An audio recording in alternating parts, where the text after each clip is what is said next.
You know, A Christmas Story. Yeah. As a kid, I could never get through that movie. I was just bored. And I was like, we should really let's watch this. And I made Posh watch it. And afterwards we were both like, that was horrible. Oh, It's so boring. I know a lot of people just swear by it. Yeah. We were forced to watch it at school every year. So Really? yeah. It's like Wisconsin hunter training. Pretty much. Rural Wisconsin public school education. Elf and National Lampoons are my two favorites. one of my favorite, it was a Muppet Show one, was called Emmett Otter's Jug Band Christmas. And I watched it as a kid. It was Muppets, Jim Henson kind of thing.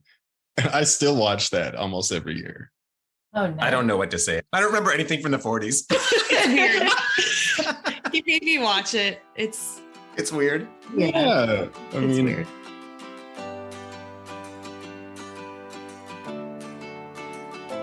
Welcome to Deep Dive with me, Sean C. Fettig.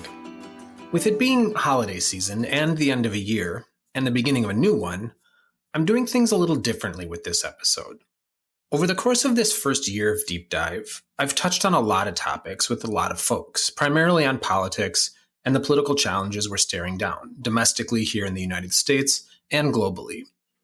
I've focused on things like the health of democracy, secession, the potential for a civil war in the United States, the strength of European cohesion, the rise of far-right nationalism and political violence, polarization, the war in Ukraine, the growth of anti-gay rhetoric, legislation, and hate crimes, the rightward march of the country music industry and people trying to change that trajectory, the power of protest in Iran, the existential threat to the country that the Republican Party poses, and how the Supreme Court may be bringing the country to its knees.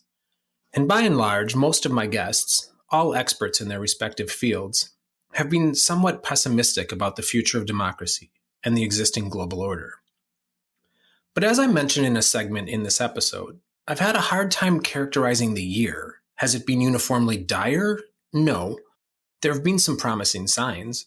The midterms were a disaster for Republicans. They took the House, yes, but by a vanishingly small margin, and they were unable to flip the Senate.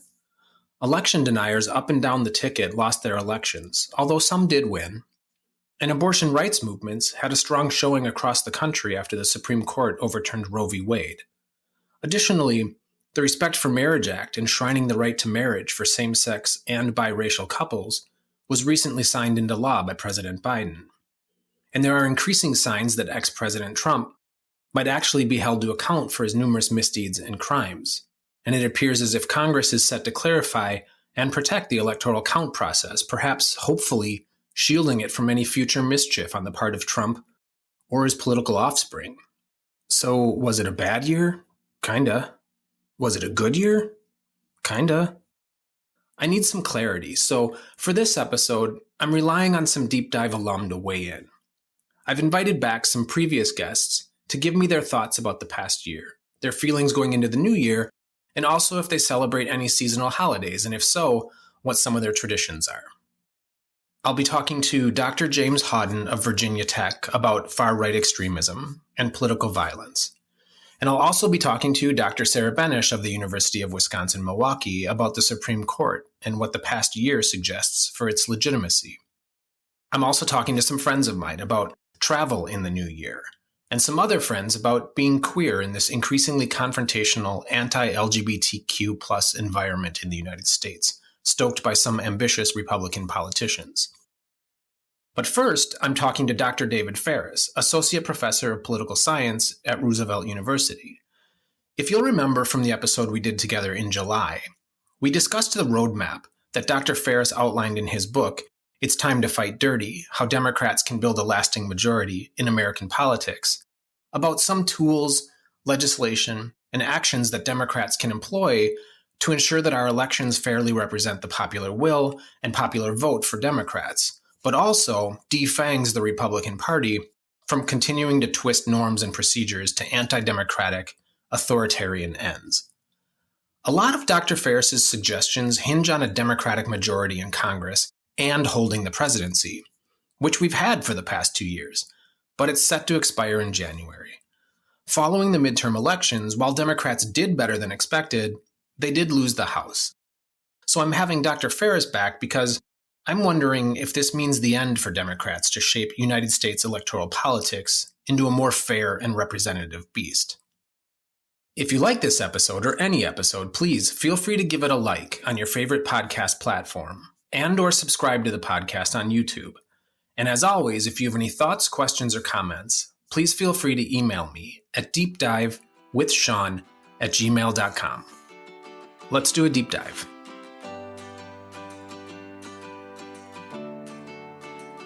Dr. Ferris, thanks for being here again. How are you? I'm great, Sean. Thanks for having me on the show again.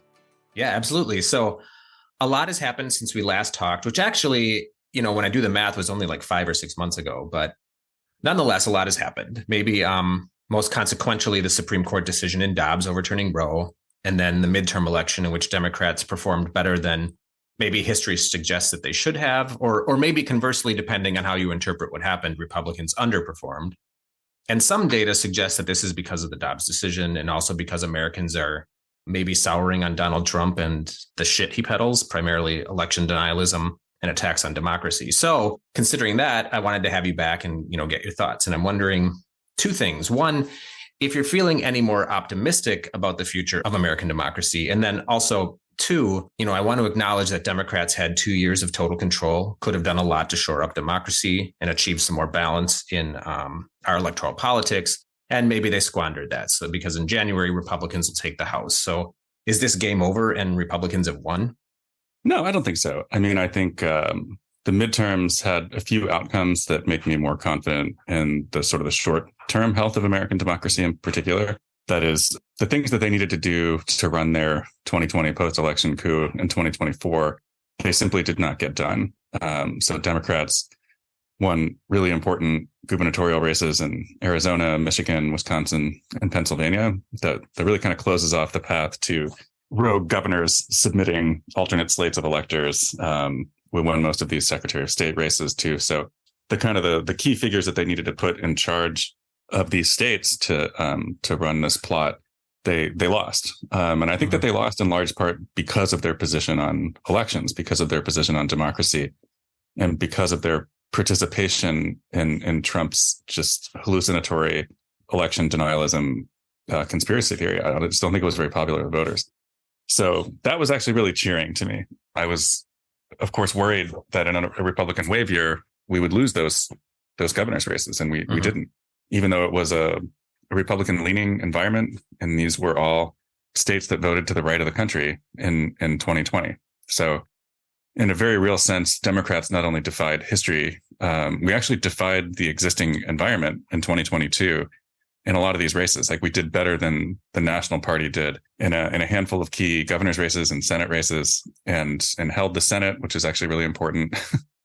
And so, yeah, we will not be able to do some of these things that I think are crucial in the long run. DC statehood, Puerto Rico statehood, expanding the Supreme Court, outlawing partisan gerrymandering. I mean, that stuff all crashed on the shores of Kyrsten Sinema and Joe Manchin's abstinence, and ongoing.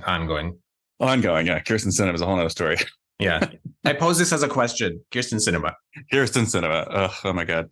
So yeah, I was happy-ish with the results, right? Like, it could have been worse. It's frustrating that I think we came within, a few thousand votes in a bunch of different House races of keeping the House and being able to really govern the country the way that we want to for the next 2 years. And instead, we're going to get 2 years of Hunter Biden's laptop and preposterous investigations of the president and that sort of thing. And budget standoffs, which will not be fun. But you kind of take a step back and think of how this really could have gone and should have gone according to historical precedent. I think Democrats did really well. I don't really give them a ton of credit for it. Yeah, I was going to say, this almost feels like it was playing defense. It's not offense, really. No, I mean, there was like a Deus Ex Machina that came in and kind of saved them, right? At the cost of the fundamental human rights of, roughly half the women in the country, which is the Dobbs decision that really, you can see this in the polling. You can see this in the outcomes. You can see this in the exit polling. Dobbs really reset the midterm election environment then. And it went from being a referendum on an unpopular president, overseeing a period of unprecedented inflation, to that plus abortion, which is like, the Supreme Court's decision here is deeply unpopular. Roe had a very solid supermajority behind it, public opinion wise. And the Supreme Court really, I think, handed Republicans a difficult issue to overcome. Their primary voters made everything much, much worse by forwarding a series of like super bizarre and unappealing, in some cases, I think, actively repellent candidates for important offices.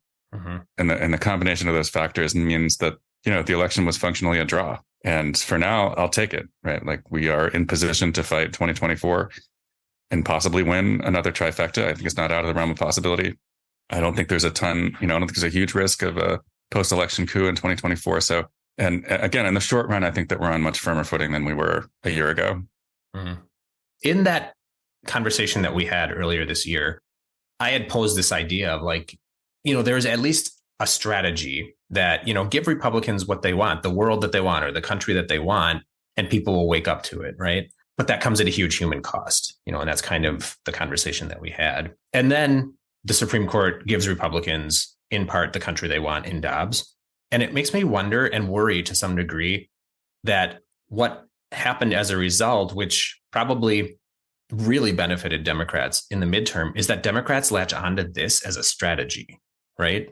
Like they can actually leverage the pain caused by the Dobbs decision for political gain and then translate that into a strategy in other areas, not necessarily proactively, but, begin to, weave into their calculus this idea that, well, it's not the worst thing if Republicans hand us horrible things because we can, spin that to our benefit. Sure. In some sense, this is by necessity, right? I mean, if they don't have the votes to expand the Supreme Court or to somehow rein the Supreme Court in, they're going to have to live with these decisions over the next 4, 6, 8, 10 years. I don't know how long it's going to be. And part of living with those decisions means using them in a sense to rally Democrats and Democratic-minded independents, and even independents who might not otherwise vote with us to fight back. Now, I think that strategy has a shelf life. If you go out and you contest 2, 3, 4 straight national elections saying, we're going to fight back at the Supreme Court, we're going to codify Roe, and then you don't get it done, I think that there's going to be diminishing returns on that. But I think in the short term, I think that Roe and Dobbs are going to be very much front and center again in 2024. Like, this is not an issue that's going away. Mm-hmm. I think as time goes on, I think people in some of the states where people have lost their rights, their reproductive rights, it's only going to become more apparent to them over time as more and more people in your social circle have these troubles, and it's not just abortions, it's all kinds of other pregnancy care. I had a friend in Texas who was having a miscarriage, and they wouldn't perform the proper procedure on her because of fear of legal repercussions. Is that true? Yeah. And it's just crazy, So I think that these issues they're going to grow in importance. I think whatever horrors come out of the Supreme Court over the next 2 years are also potentially significant issues in the 2024 election. So the hard right Supreme Court is like a huge policy gift to the Republicans, but I think it's a huge political liability. And it's up to Democrats to be able to frame these choices in a way that makes voters feel like they can make real change by sending more Democrats into office. And that's going to be a big challenge, obviously, over the next 2 years. So we're not going to get anything done. That's like, something the base is interested in. Mm-hmm. But I do think that we have to offer voters a plausible path out of a situation where abortion is illegal in half the country. And if it's like, we still have a bunch of senators saying we need 60 votes to do anything, we need to be able to talk about this in some other way to convince voters that we're serious about it and not just using it for electoral gain. Mm-hmm. I read your book, The Kids Are All Left, and you wrote this a couple of years ago, or at least it came out a couple of years ago. And I think it was almost prescient in a way in the influence that, quote unquote, kids had on this midterm election. And, Republicans as a result are, floating. I don't know how serious they are. I in past maybe didn't take them seriously. I generally take them pretty seriously now when they say things like this. But, floating the idea of raising the voting age as a result of the influence that younger people had on the election to the benefit of Democrats. And I wonder if you have any thoughts about that. Sure. I mean, young voters were, once again, the difference between, well, in this case, a kind of a standoff and a catastrophe, right? Mm-hmm. According to exit polls, 18 to 29-year-olds voted for Democrats by double-digit margins once again. And when you have a situation where we had a lot of close elections, Georgia, and Arizona, and some of the governor's races weren't that close, but Wisconsin was, right? Arizona was. That's the difference maker. Now, I mean, you can take any subgroup of people that voted for Democrats and be like, that's the crucial group right there. Yeah. Right. But like, it is true that younger voters remain a really critical part of the coalition. I think if we had been able to get them out in better numbers, like the turnout numbers weren't that great, right? Like the exit polling was great for the people that did turn out. But the actual turnout numbers weren't great.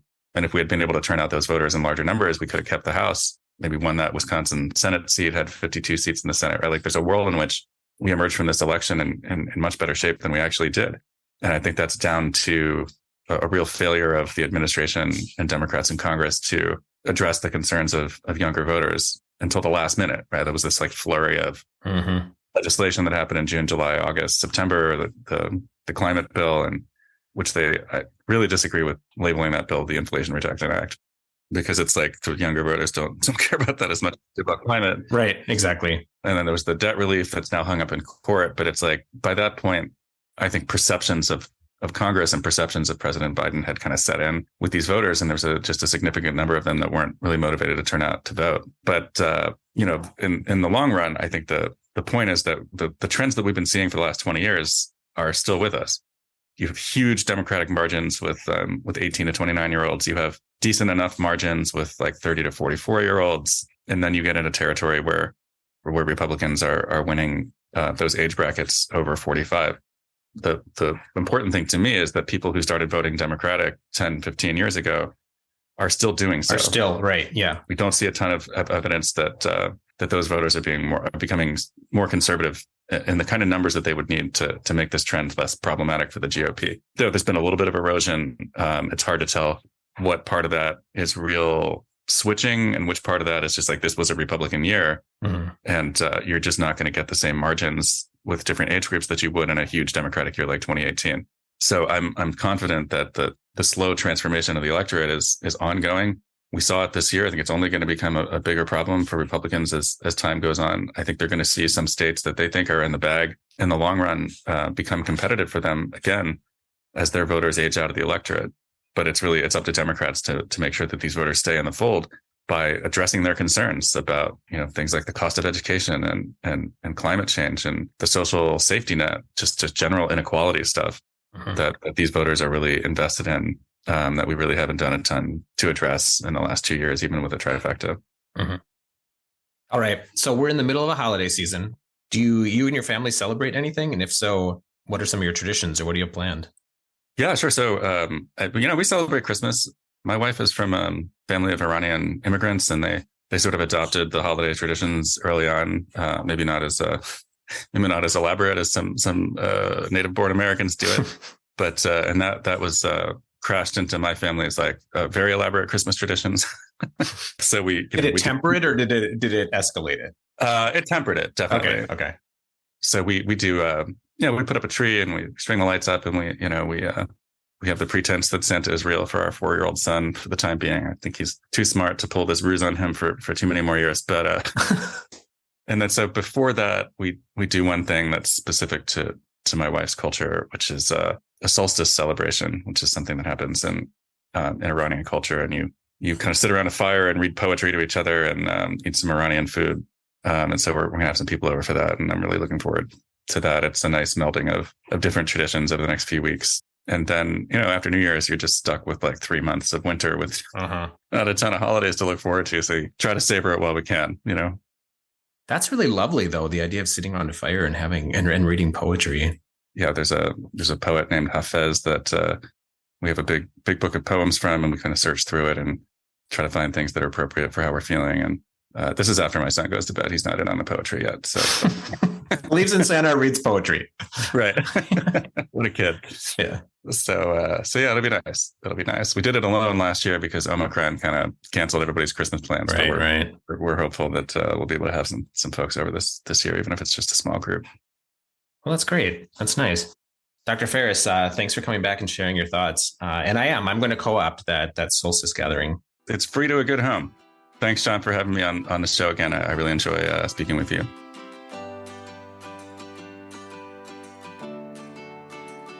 My next returning guest is Dr. James Hawden, director of the Center for Peace Studies and Violence Prevention at Virginia Tech. In our interview earlier this year, we talked about the alarming and rapid increase of right-wing extremism and political violence in the United States in the past few years. I'm wondering if, at the end of this year, having averted a worst-case scenario, a scenario in which Trump's approval rating maintains within the electorate or even grows, and insurrectionists are not held to account, and Trump courts a second term to the presidency while overtly calling on right-wing militia groups to support his efforts. Having averted that scenario, does Dr. Hawden feel any more optimistic going into the new year?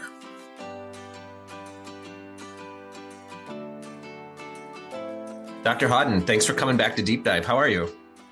I'm doing well, and thank you for having me. For sure. So I'm trying to wrap my head around, where we might be headed with regards to political violence in the United States. And it seems like each day something new, potentially positive, potentially not. So I'm not sure if I should be optimistic or not. So, in just the last month or so, Donald Trump has announced another run for the presidency. And since then, he's had dinner with Nick Fuentes, an anti-Semite. And we've seen what's happened in Germany with the arrest of, a pretty seemingly coordinated plan to overthrow the government, but it has some roots in United States far-right extremism. Mm-hmm. And then at the same time, the midterms were, for all intents and purposes, somewhat of a disaster for the Republican Party. While they did take the House, they way underperformed. So it's really hard for me to get a sense of what is the direction of the country here? Do you think we have reason to be optimistic here, or are we still pretty much in the thick of it? I think we're still pretty much in the thick of it. The midterms were on one hand, and I know a lot of the framing of it has been very positive in terms of some of the far right candidates not being successful and things of that nature. But really, if you think about it, there were 300 or so, almost 300 people running for various positions: House, Senate, governor, Secretary of State, lieutenant governors, very high-ranking House or state positions, who were outright election deniers. And while some of them, like Rand Paul and Kevin McCarthy, for example, obviously their campaigns are far more than just election denial. But some of these candidates, that's really was their platform, was election denial. And, something like 170 of them won positions. And, and even some of them that lost, right? The example that really comes to my mind is Carrie Lake in Arizona, who her whole campaign was, I really didn't hear her talk about many other issues. You would occasionally mention inflation, but it was basically election denialism. And she received 49.7% of the vote. So she lost, but barely. And of course, Arizona balked at certifying their results, and 2 counties refused to do so. One eventually did. The other one took a court order to do. So while I think there's optimism, and I think the election results could have been far worse, and we averted completely undermining our democracy, to my mind, I do not think we did so with a resounding enough voice. And many pieces have been put into place that can facilitate overturning elections in the future. So that still scares me. And we really are in a dangerous time in history, I think, in terms of there's nothing more fundamental to a democracy, of course, than believing the results of an election. And it was good to see many of the people who lost elections, just conceded and did not cry foul. But that narrative is still out there, and I think is held by a lot of people. And I think we need to do something to really help people understand about the security of our elections. Yeah. And I mean, what I find kind of interesting is it almost seems like the entire remedy for this has been left to the electorate. There's a lot that politicians and officials and the government could be doing, I think, to address the potential for political violence. I mean, the federal government just released a report saying we're seeing an immense increase in political violence in the United States, and internal domestic terrorism is the largest threat that we're confronting right now, and that we are underfunded and without enough resources to do that. It seems like politicians, officials could be doing things to address this, at least to temper it to some degree. And it seems like they're not. And it's left to the electorate at very discrete times every couple of years to either rebut potentially politically violent contenders or not. And that just doesn't seem like enough to me. Yeah, I would agree with that. That I think that we're in a system that the politicians seem to be afraid of doing anything that will then possibly jeopardize the election outcomes in the future, right? Right. And or harm their party. Right. Yeah. As we talked about before, the two-party system and and the winner take all nature of this makes it difficult for people to really move in and to take a stance that they think will harm their party. I think one thing that I think came out of the elections, and you see all of a sudden, a lot of Republicans are critiquing the former president, jumping off his bandwagon and critiquing the former president. And as the election showed, that not only do you not need his endorsement to do well, but having it was potentially a liability. Mm-hmm. I thought that there would be a lot of backlash after January 6th from the right. Of course, there was for a day and a half, and then all of a sudden there wasn't. Mm-hmm. And, and obviously it was a fear of alienating the Trump base. So now I think that spell may have been broken, but that's yet to be seen if that continues. One thing that I think we need to do for sure is to definitely move on past 2020. And as long as Trump is in the picture, that is not going to happen. And this rhetoric of the election was stolen and election denialism and all that will continue to fester. And as long as that happens, and that seems to be either a winning formula or speaking out against it as a losing formula. Yeah, nothing. I don't think politicians are going to do anything to address that would be effective at addressing the schism that's fueling this increase in violence. Mm-hmm. Agreed. All right. On a lighter note, so we are in the middle of holiday season, and I guess I'm wondering if you and yours celebrate anything, and if so, maybe what some of your traditions are or what you have planned. Yeah, we celebrate Christmas, and one of the traditions that we keep, it actually comes from my wife's family. She spent her Christmas day like many people who celebrate Christmas do, with grandparents and aunts and uncles and cousins, and so it was important to her mother for her and her brother and her mother and father to have a big Christmas breakfast of just the nuclear family. And when her mother passed, it was important to my wife to continue that tradition. And so we have done that. And that's very dear to me, especially since I love to eat. So, so that's fun. And then really the other traditions that we have, being an academic, living in an academic town, of course, we don't get to pick where we live so much. We go to where the university is, not where our family was. And so us and our good friends rarely travel Christmas, and our children grew up together. And over the last 18 years, we've developed traditions with them. And so both families will always go get our Christmas trees together. And we have a big Christmas Eve dinner and open presents and stuff. So all of these things kind of have warm places in my heart from when I was a child. And I did this with my family, but now we do it with friends. That sounds really nice. Dr. Hodden, thanks for the check-in. I really appreciate it. Oh, my pleasure. Thanks for reaching out. It's always a pleasure.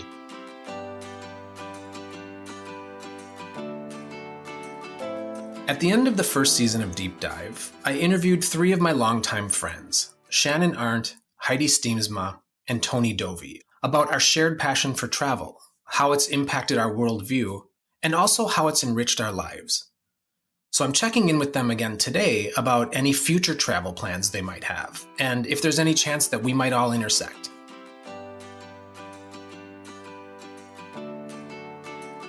Shannon, Heidi, Tony, welcome back to Deep Dive. How are you? Hi. Doing all right. Great. Yeah. So thanks for taking the time. So I guess I'm wondering for each of you, if you have any travel plans in the next year, or if you're planning to have travel plans in the next year. Yeah. Actually, last week I caught a deal to Johannesburg, South Africa that I've been eyeing for a long time. So I think I mentioned that in our podcast that was definitely on my top of my list. Mm-hmm. And so I found a flight from Chicago to Johannesburg for like $800, which is amazing. And so usually the deals that come through my email, you have to jump on them right away within 24 to 48 hours or they go away. So I pulled the trigger, going in May. So pretty excited about that. How long are you going to be there? 2 weeks. Oh, okay. It's a whirlwind. Yeah, it's going to be fast, but my boyfriend can't take much longer than that because he's got animals. So yeah, we're going for 2 weeks, and yeah, we'll do probably 5 or 6 of those days on safari because that's what we're really interested in, and then fly to Cape Town and spend some time hiking and checking things out there. So, how long is the flight from Chicago? It's not direct, is it? No. And I'm actually kind of grateful it's not direct. I don't know if I can handle that. But the flight time is 19 hours and we have a stopover. We have one stop. And then on the way back, the flight time is like 20 some hours, but it's because we have a full day layover in Ethiopia, which I'm kind of excited about. So I think we'll be able to leave the airport and check it out a little bit for the day. So cool. Yeah. Heidi, Tony, what about you? Well, it's probably not going to be nearly as interesting as that. Stop. We don't really have too many plans. We just got back from a bunch of travels and visits right at the end of the year here. So Heidi and I are kind of just ready to stay put for a while, but we've been talking about getting back to Mexico, and we might meet some friends there early on this next year, but not 100% yet. No tickets have been purchased yet, but that would be probably in the near future. I think the only thing that's coming up. Do you have any plans, Sean? Yeah, we're going to Europe. Funny enough, right? Like in our podcast, I had said, I've never been to Europe, but now we're doing it. So we're flying into London in April. We're only going to be there again 2 weeks, but then we're going to Paris and Amsterdam. Wow, nice. Yeah. So you can meet us there, Heidi, Tony. Well, it's a thought. That's sure. not out of the question. But we don't have. Oh my God, I was kidding. Oh, well, now we're coming. So. Well, yeah, you should consider it. That would be fun. So Heidi, Tony, it's holiday season. Do you celebrate anything? And do you have any plans? I think this weekend we might actually try to find a little tree. Yeah. We're pretty low key. We're not going anywhere. Mm-hmm. Yeah, it's nothing like when growing up, it was always, a lot more. There was always a lot more going on. I think we're gonna kind of just stick around here. Bake some cookies, do some decorating this weekend. And then, we were considering going up to Milwaukee, but just, I don't know. I think we just want to enjoy the holidays here. No travels planned, no anything, no commitments. So I think that's going to be the plan. What about you, Shannon? Yeah, actually similar. So it's funny because usually I can't wait to leave to get out and do Mexico or Florida last winter break because I teach at university. So I get about 5 weeks where I'm not teaching and I can kind of travel if I want to. And so I'm getting all these memories of the past years of me like being on a plane today and leaving, but I'm actually also staying put, which is exciting for me right now. I was traveling so much, especially last winter and with you, Sean and Heidi. But yeah, I actually have zero plans to leave the state or even St. Louis. So I do like the Christmas season. And so last winter, Heidi, Tony, and I baked cookies. And I think maybe we're going to do that again this year. I haven't decorated yet, but yeah, I'm pretty excited to just be cozy and not have a lot of things to race off to. Mm-hmm. None of us have kids too, so I think that takes a little bit of pressure off of Christmas Eve, Christmas Day. It takes a lot. I mean, it's very stressful shopping for our cat. One thing I did do yesterday that I've been talking about doing for years and years and years was I have some old VHS tapes from back when my parents were alive and we were doing cookie baking and opening gifts. And just yesterday, I took those to a digitizing place, and I'm going to get those digitized and send DVDs to my brother, or just the electronic files to my brother and sister. And that's something we haven't watched those in years. They're from 1994 and 97. So that's going to be, I guess I'm going back in time for Christmas this year. That's really cool. You know what that makes me think of? Christmas Vacation. We'll sit in the attic. I actually watched that last night. Oh, last night you did? Yeah. Yeah. I love that movie. Yeah. Do you guys watch a lot of like Christmas movies around the holidays? You know, A Christmas Story. Mm-hmm. Yeah. Yeah. So as a kid, I could never get through that movie. I was just bored. And I was like, we should really, let's watch this. And I made Posh watch it. And afterwards we were both like, that was horrible. Oh. It's so boring. Oh, love it. I love the narration. He's so good with his words. Like it's so like metaphorical and just. I know a lot of people just swear by it. Yeah. We were forced to watch it at school every year. So Really? Yeah. It's like Wisconsin hunter training. Pretty much. Rural Wisconsin public school education. Heidi and Tony, do you or either of you, do you like that movie? I didn't mind it. I thought it was kind of funny. I loved the Wonder Years growing up. And so that narration kind of over the top, it kind of gives me that kind of sense. So I don't know. I like it. Elf and National Lampoons are my two favorite. Yeah, one of my favorite, it was a Muppet Show. One was called Emmett Otter's Jug Band Christmas. And I watched it as a kid. It was Muppets, Jim Henson kind of thing. And I still watch that almost every year. Oh, no. I don't know what to say. I don't remember anything from the 40s. It's weird. He made me watch it. It's weird. Yeah. It's weird. Hey, folks, it was fun checking in with you. Enjoy the rest of the year and enjoy your holidays. Happy holidays, Sean. Yes, happy holidays, sir.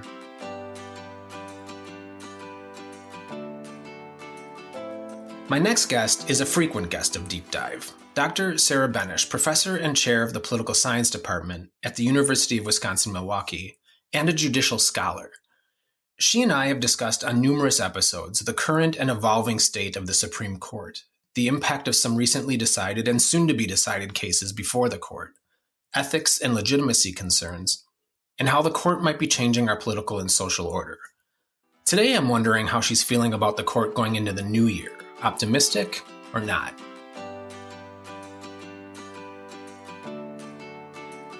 Dr. Benish, welcome back. How are you? Thank you. I'm well. How are you? I'm doing well too. Thanks. So it's the end of the year. And in that spirit, I'm just checking in with some past deep dive guests to get their, I don't know, maybe updated opinion or thoughts about the shit show that is politics in the United States. So very bluntly, what's on your mind related to the court? Well, speaking of shit shows, I think, there's a lot on my mind with respect to the court right now. I actually just saw a friend of mine post on Facebook something like, the institution that I love and have loved to study for so long is in deep trouble. And I think that's kind of the summation of where we are right now. So I think I'm, mostly concerned about precedent and big precedents that the court is still set to decide cases about, including affirmative action and some other major issues. I have been reading a lot about originalism and about how, so the Justice Jackson has been sort of taking a progressive way of looking at some ideas with respect to the framers of, say, the 14th Amendment and the, sort of dangers, I guess, of ceding the argument over whether or not originalism is a reasonable way to interpret the Constitution. Mm-hmm. And then I've been thinking a lot about Supreme Court ethics. There was the new whistleblower that came forward and said that his organization had been attempting various means by which to access private time with the justices, and in so doing may have been told about opinions before they were handed down. Mhm. And this is just all, kind of shocking. Do you think the court knows it's in trouble? It has to, right? I mean, their response has been really weird. I mean, I don't know if you saw agreed. that they sent that letter from their counsel to the Senate, Which was one, dismissive, but also really confrontational, especially considering what I would consider to be the severity of the quote unquote accusation. Right. And it's a serious issue, and it's a serious allegation. And there's, there is evidence that support the allegation. Like, it's not as if it's just coming out of left field from some random person on Twitter, Right. So, and given that, Chief Justice Roberts at least said that he was very interested in trying to figure out who leaked the Dobbs decision, it seems very odd that he would have no response to an additional claim about a leak of a prior decision. I mean, it's really, The legs of this, to me, is a little more galling in that it was almost like, folks currying favor with specific justices that paid off. On purpose. The concerted campaign to influence, through, of all things, the Historical Society, right? I mean, this is supposed to just be a 501c3 that's like there to just, talk about how great the court as an institution is, I mean, it's really, really egregious, I think. I was kind of shocked that, the comparison in reactions from Chief Justice Roberts, in that with the leak of Dobbs, he was forceful. He was, it was an immediate reaction, clearly angry, and then nothing. Really, like, there's not even a whiff of, well, we'll investigate this. Yeah. It's really concerning, I think. I think, as my friend said, I think we're in a weird and dark place, and a place that we've not been. I mean, the court has always been political. Yes, the court has always been, accessed by, interests, I guess, that aren't directly before the court. All those kinds of things are true historically, but boy, this feels different. And we do have historical examples of the court being under pressure, either from politicians or other politicians, maybe we should say, and the general public, and moderating, or attacking a bit. So I've been asking myself, do I expect that this court will do that, especially following, the Dobbs decision, and then what seems to be, we'll get more data on exit polling, as time progresses. But the midterm elections seem to have been a popular rebuke to that decision, at least in part. So then I wonder, does the court, course correct here or not? And I just have this feeling they don't. Well, and then what happens then, Sean? Yeah, I don't know. I mean, it is a grim picture to me. Well, yeah. I mean, and I've been a little bit doomy and gloomy for a while about the legitimacy of the court, but I think, I think Dobbs did do something that maybe previous decisions have not done. So we come back to this expectation, right? After Bush v. Gore, everybody was like, oh my gosh, the court is doomed. And then they weren't, and everybody got over it. So I don't know if that's going to be what it's like here too. Or they can continue behaving as they have been behaving, in which they have taken full advantage of the strong ideological majority they have, and have gotten, really activist, and then lose their legitimacy and standing with the public. And then what? Yeah. The question is there an initial shock that undoes the court, or is there a cumulative effect? Yeah. But at the same time, I also feel like this is a tactic that has worked to some degree in past, like a brute force tactic that leads to a lot of unrest, but does ultimately shift the political conversation, maybe, like our social engagement and our social discourse. This happened, I think, to some degree with Trump. I feel like Florida is an example of just like brute force riding over, any opposition, and it kind of working, at least seems to be, right? Yeah. Yeah, I don't know what the long-term consequences of all these things are going to be. I think that's what's going to be the key. Like, there may be some really bad times ahead, but maybe in the long run, people will get engaged, young people will vote, young people will run for office, things will change. But I mean, for now, I don't see the Supreme Court backpedaling, no, in answer to your question. They've been doing all kinds of things lately that they haven't done before, including, deciding these cases using their emergency docket or the shadow docket, however you want to term it. Appearing at, Mitch McConnell's institute and like being big buddies with the Federalist Society. I mean, they're behaving in ways that we haven't seen modern day justices behave. And I don't know if that's going to change. Mm-hmm. And recusal as well. Like I get it. I absolutely understand there should be a relatively high bar for recusal as long as we also live in a world where we trust that our justices are relatively independent, right? Sure. But I continue to be shocked that Justice Thomas is just full in on refusing to recuse on any cases related to not even just January 6th, but those that his wife has a direct link to. Right. Right. I'm just having an increasingly difficult time. Yeah. And maybe that's where some change will come. Maybe Congress will act in some way to make the Supreme Court, fall into the same ethics rules that the rest of the federal judiciary falls into. Well, the only way that works is if Congress also simultaneously takes that jurisdiction away from the court to rule that unconstitutional. Yeah, I know. They always do that, don't they? Yeah. Anyway. I don't know, Sean. Crazy time. SCOTUS Watch 2023 on deck. Anyway, on a lighter note, it is also the holiday season. It is. So I'm wondering, does your family celebrate in any way? And maybe what are some of your traditions or what do you have planned this year? Yeah, I mean, we are big. We are big into Christmas over here at this house. Mm-hmm. And it's, everything's a little bit different this year because Molly's away at college and, there's just there've been a lot of transitions, Finn's getting older. He's in high school now. So some of the things we used to be able to do with the little kids are things that we don't do anymore. But we still have a tradition where the four of us have our big celebration together on Christmas Eve. And we have a fancy dinner and we exchange presents. And then Christmas morning, we go up to my mom and dad's house and celebrate with my brothers and their families and my mom and dad. So I'm sure we'll eat way too much food, lots of sweets. My husband's a huge baker.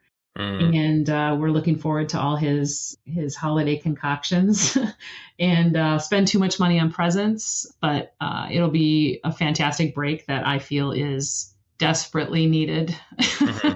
My Thanksgiving break was really nice and I didn't really want to come back from that. So I think the longer break will be awesome. Yeah. And I don't know if you're talking about, because of work or other things related to your life, but I have to say there is, to link this back to politics, there has been one positive effect to all of this, I don't know, again, shit show, is that I have definitely taken much more advantage of my kind of holiday time with my friends or my family. And I've appreciated it in ways that I think I haven't in past as just a break. Yeah, just unplug, right? Just relax. Yeah. Don't worry about all the big problems we're facing. Yeah. I'm looking forward to it though. My husband's been trying to play Christmas music since I was going to ask first, I think. Yeah. And he gets banned from that until after Thanksgiving. So he's taking full advantage of the lift on his ban. But yeah, it'll be fun. In our house, so I'm married to a Russian and they don't celebrate Christmas. Oh. They celebrate New Year's. New Year's is a big deal. But okay. So it was very strange to him, like Christmas, but we've been working our way into it. So he won't get a tree. He just doesn't understand it. It is weird if you think about it. Even like a fake tree. It's not an environmental thing. It's right. It's just he doesn't get the tree. Right. Which, through his eyes, yeah, I agree. So many of those things, so many of those traditions are hilarious if you think of them from any other perspective than ours. Yeah. But last year he went to, around this time of year, he went to Palm Springs. And when he came back, he was so inspired that he literally built a wire cactus and put Christmas lights on it. And now that's our thing. Now the cactus is out. So he decided to adopt the cactus? Yeah. So we have our own, branch, no pun intended, of Christmas decorations. So. Oh my goodness. Yeah. That's adorable. That's what's cool about it is just like your own family doing your own little things. And then they mean something maybe only to you. And that's okay. Yeah. Dr. Benish, thanks again. Always a pleasure. I enjoyed it as well. Happy holidays. Yeah, you too.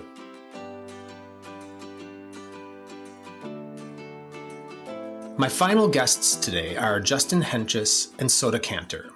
You might remember them from a recent episode about reflections on middle-aged queer life, and an episode in November that I did with Soda about his artistry and his music. The queer community has had its ups and downs this past year, and I'm wondering how they're feeling. Good? Bad? Anxious? Hopeful?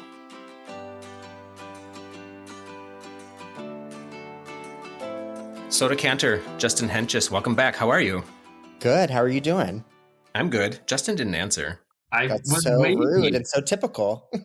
Yeah, I was waiting for Soda to answer. I'm doing great. How are you both? I'm not used to Justin having manners, so that was really weird for me too. Oh, it's going to be one of those days, huh? Perfect. Every day is one of those days. So I only have a couple of questions. One's a bit heavier than the other, so we'll start with the heavier one. So I've had a complicated go of trying to figure out how I feel about what's happening with queer rights in the States.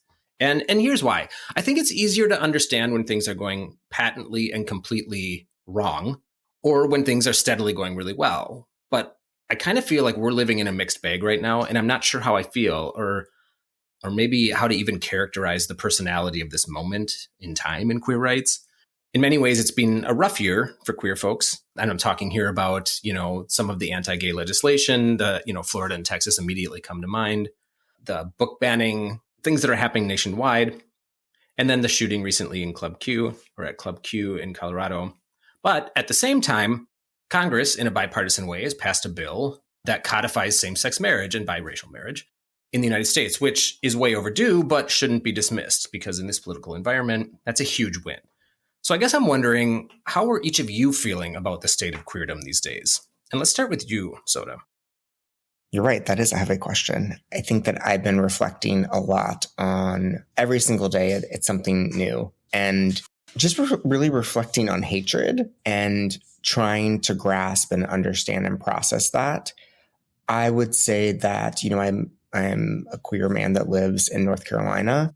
In the last year, I definitely don't feel as safe as maybe I used to, or maybe I was just attempting to be oblivious. And it's just become more apparent that we can't be oblivious. And I don't really understand the sheer action of hating, apart from my own hatred of Tobey Maguire, which is a very weird thing to mention now. But I was trying to think who in my life have I truly hated?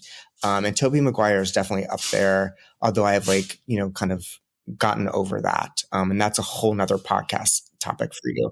Yeah, I would love to talk about it. But truly, just trying to understand what is happening in the state of the world, trying to support people as much as possible. I'm lucky to work at a startup that, was very supportive of mentioning each horrific tragedy that happened and giving people the space to talk about it, which was really helpful. I do think, and I do agree with you, Sean, about the win, but it's also just so sad that that we even categorize it as a win, with the legislation. Obviously it's so great, and yes, but why do we even have to do this? Why can't people just love each other and love the differences? And, why can't I feel safe in America anymore?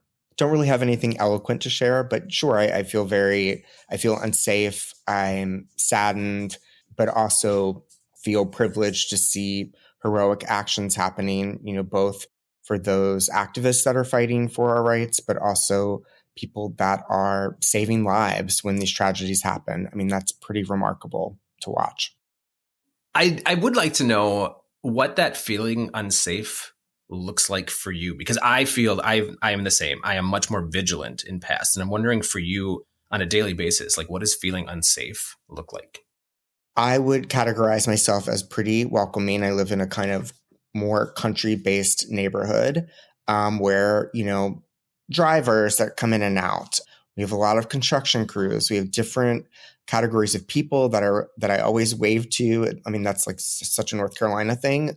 But where I've started to wonder who the people behind the wheels are, or the people that I'm inviting into my home, whether it's folks that are contractors or people that are delivering things out at bars and restaurants, being more observant in ways that I don't think that I had been before. When my husband and I walk in, and we're pretty well known, that makes it sound like we're famous. But I mean, I'm talking about going to Buffalo Wild Wings. We're not But I recognize that there are people that I'm sitting next to at the bar that do not hold my safety or my rights or an understanding of who I am in their hearts in the way that maybe for me, I'm more willing to be accepting of that. And I'm just watching people more.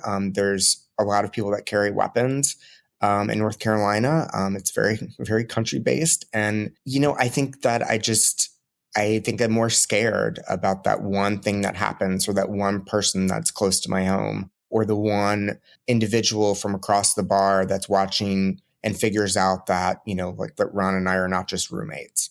So it's, like Bert and Ernie. But I think that, it just, sorry, I'm like talking about why do I always have to joke about everything? Because that's also a defense mechanism. But, I think it's really trying to prepare myself for the absolute worst at different moments where I should feel really safe.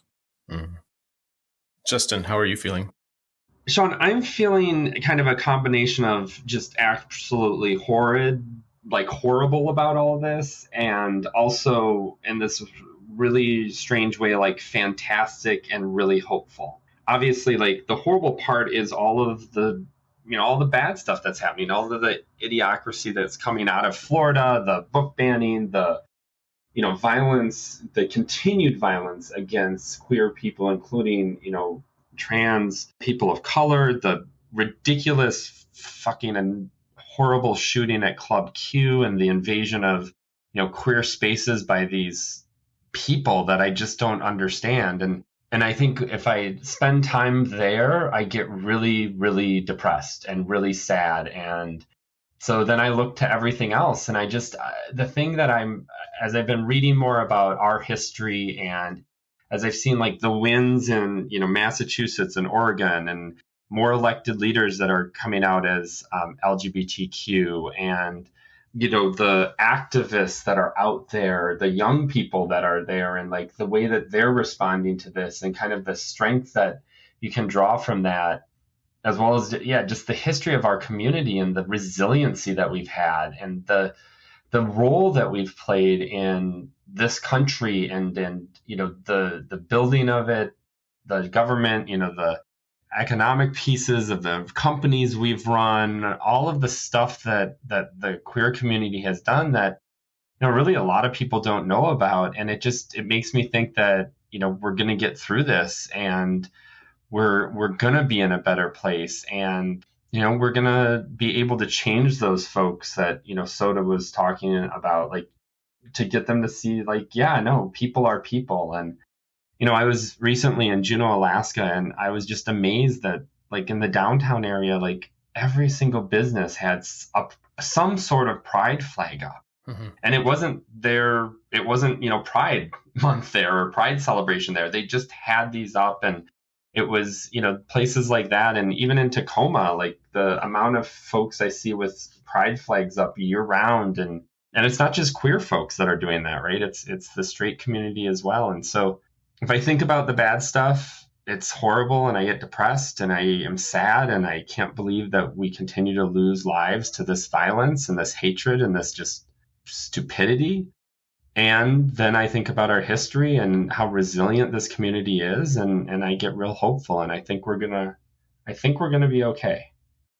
You know what I've always found, and I think you're reflecting this in what you're saying, Justin, but I've always found fascinating with you is like we're both, I think, politically minded, and I have always been somewhat fascinated, and I've noticed it in the past year or so. We're kind of in the same region now, so we see each other more. And I'm reminded of something that I experienced and thought about when we lived in Milwaukee, that I feel like I ingest this information and become incredibly anxious and almost withdrawn. And I don't want to say fearful, but definitely there's a fear there and very pessimistic about our future. And I've always thought that you ingest the same information and still maintain a sense of optimism.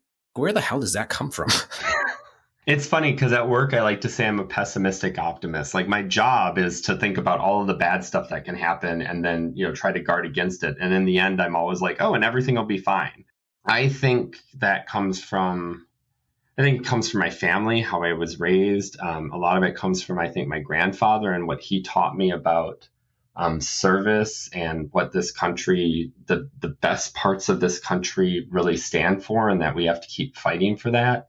I honestly think it also comes from the fact that, like, this sounds so cheesy and corny, but, you know, I was suicidal when I was growing up. And, you know, after I got through that, I really, like, I'm impressed that I'm at 43. And so every day is kind of a gift. And I get fearful too. I mean, I think about, like, if I see a group of, you know, white guys on the street corner, I usually cross the other street because I'm worried about that they're going to have a gun and they're going to see me and be like, oh, look at that fag, right? Mm-hmm. Like, I worry about that. But at the same time, I'm like, you know what? Every day I get, like, I can't dwell on that because I can't go back to that place. I have to keep thinking about the positive, and that things will get better somehow. And that hopefully I have, you know, it'll be a small role, but I hope that I have a role in making it better for people that come after me.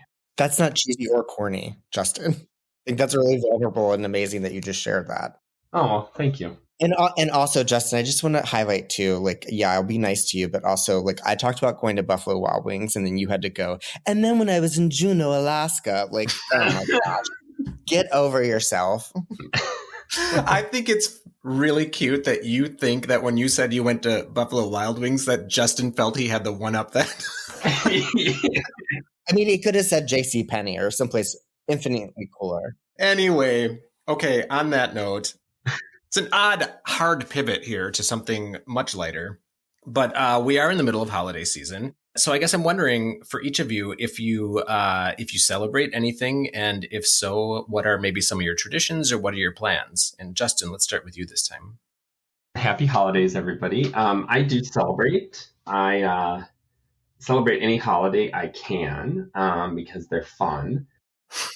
I mean, for, you know, this time of year, you know, and especially because I recently bought a home and I am like a crazy person with decorations. So I decorated a lot for Halloween.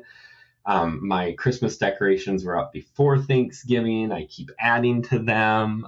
My neighbors know that I'm like the crazy decoration person now. So that's fun.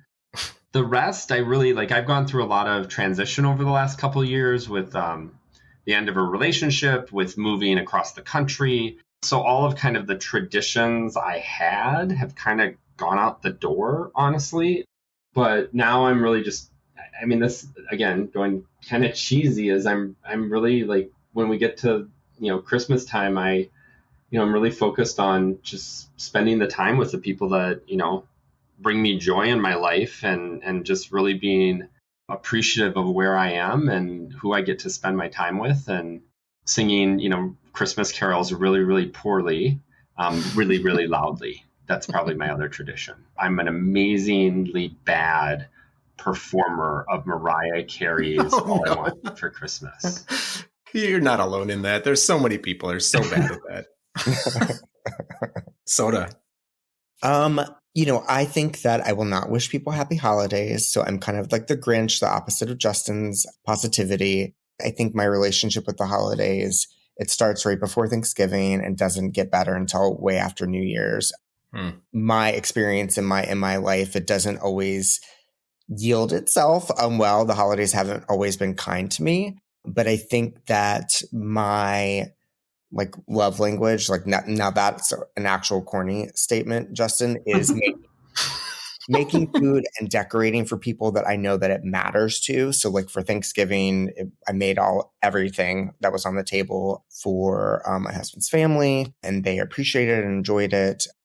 But I think for me, it's trying to figure out like how to like reconnect with it in some way. I enjoyed the doing, but it's also kind of a difficult time for me to manage emotionally. And I feel like with age, it kind of actually gets worse. And so I'm trying to find ways that I can be consistently present and create my own, even singular traditions to make it fun for myself as well. Soda, Justin, thanks for being here. As always, come back anytime.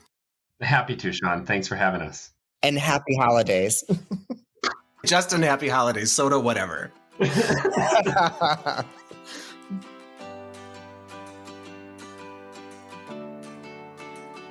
As I said at the outset, it's been challenging for me to characterize this past year.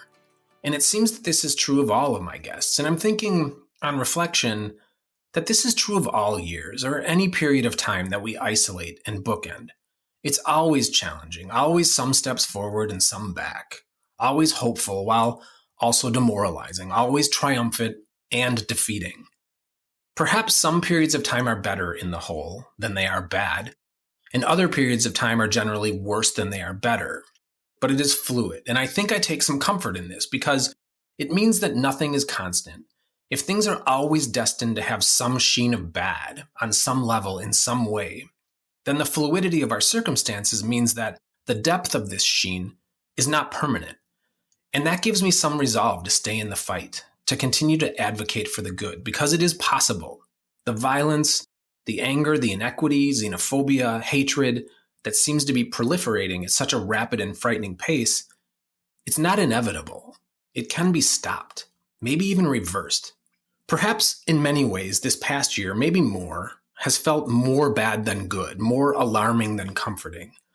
But I think it's important to see the good, the graceful, the moral, the compassion where it exists, because it did and it does. And that means that we are not in a place of total darkness. There are pockets of light. And so here's to a 2023 in which that light continues to spread until we're all bathed in it. I truly hope that you enjoy the holidays, if you celebrate and whatever you celebrate, or if you don't. And truly, thank you for being part of the Deep Dive family. We're taking the rest of the year off, so the next Deep Dive episode will drop in 2 weeks on Friday, January 6th. I look forward to engaging more with you all in the new year, new topics, new guests, new adventures. Chat soon, folks.